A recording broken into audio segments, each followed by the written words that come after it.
ازيكم عاملين ايه؟ يا رب تكونوا بخير. النهارده ان شاء الله جايلكم فيديو جديد. اول حاجه كده انا غسلت الرخام، بس ما كانتش معاكم في الفيديو اللي فات. ان شاء الله هنزله لكم. فغسلت الرخام كده وشلت الشوائب اللي عليه وغسلته بالبريل وكده، وبعد كده مسحته بقماشه فيها خل. وبعد كده بقى خدت الحوض بال...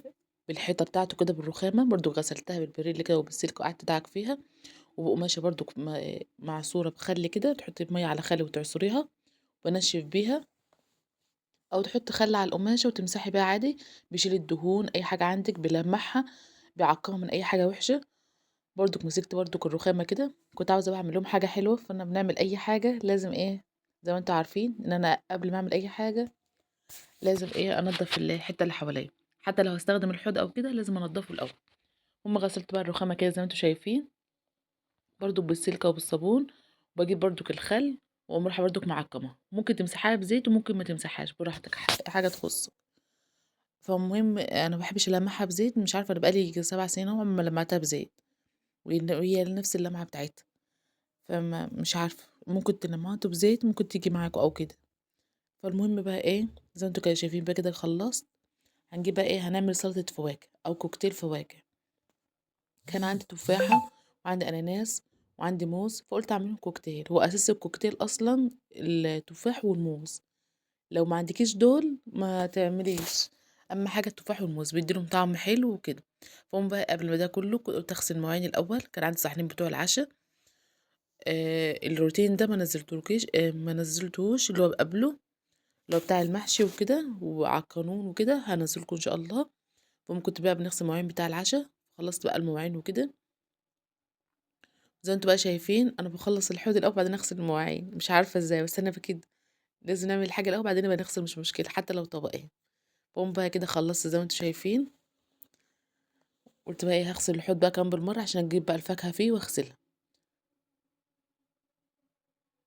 قلت اغسل بقى الرخامة اللي التانية، كنت غسلت واحدة بس كان فاضل واحدة.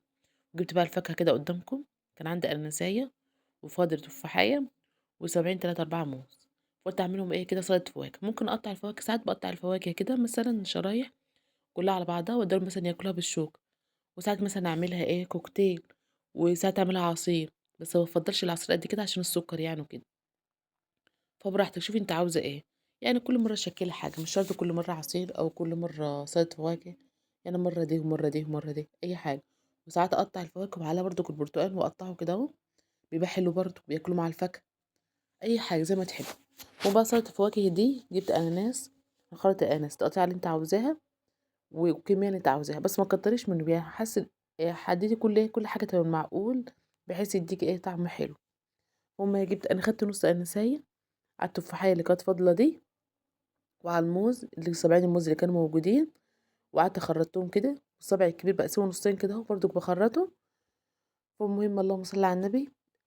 خلاص بقى زي ما انتوا شايفين كده. ممكن بقى تعملي الكوكتيل ده بقى ايه بقى بعصير مانجا، وممكن تعمليه بعصير برتقال زي ما تحب. بس هو العصير برتقال بيبقى جميل قوي، عصير مانجا حلو برضو بس انا بحب عصير برتقال. ما بتحطيش عليه ليمون ولا يحتاج اي حاجه، وبتحس ان هو ليه طعم مزازه كده اللي هو البرتقال البلدي، فاهمني. فهم بقى كده زي ما انتوا شايفين قطعت بقى التفاحه كده زي ما تحبي تقطيها اللي انت عاوزاه. زي ما انتوا بقى شايفين كده قطعتها، وابدا بقى احط بقى إيه جبت مانجا من الفريزر طلعتها قلت اما اقشرها احط عليها مكعبات كده مانجا.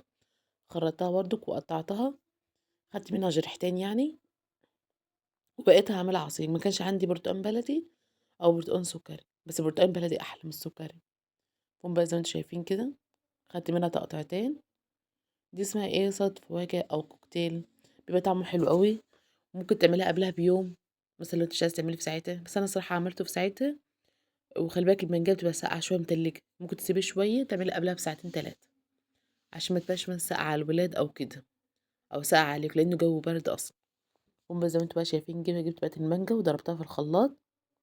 حط بقى عليها كمية السكر اللي انت محتاجاها، بس تحط عليها ليمونة أهم حاجة، عصير الليمونة وحط عليها ليمون. ليه بقى؟ عشان التفاح والموز ما يتأكسدش وما يسودش معاك. ممكن تغرفها في صحن بقى، ممكن تغرفها في اطباق صغيرة زي ما تحبي اللي انت عاوزاه. ممكن تغرفها في كوبايات، اللي هي الكوبايات المربعة دي. زي ما انتوا بقى شايفين كده كنت بنقلبها لقيتها كتير، قلت اجيبها فضة شوية في صح. حطيت عليها الليمونة اهي، تحطي بقى عليها كمية السكر اللي أنتِ عاوزاها، شوفي أنتِ عايزاها محلية قد إيه. أنا باعمل شوية حلوين وشوية دلعين شوية، عشان أنا ما باحبش الحاجة مسكرة، زي ما أنتم بقى شايفين كده. ممكن تقطّعي الأناناس صغيّر عن كده شوية، اللي أنتِ عاوزاه. بتبقى طعمها حلو وخفيفة ومش تقيلة كده ولا حاجة دسمة كده ولا أي حاجة.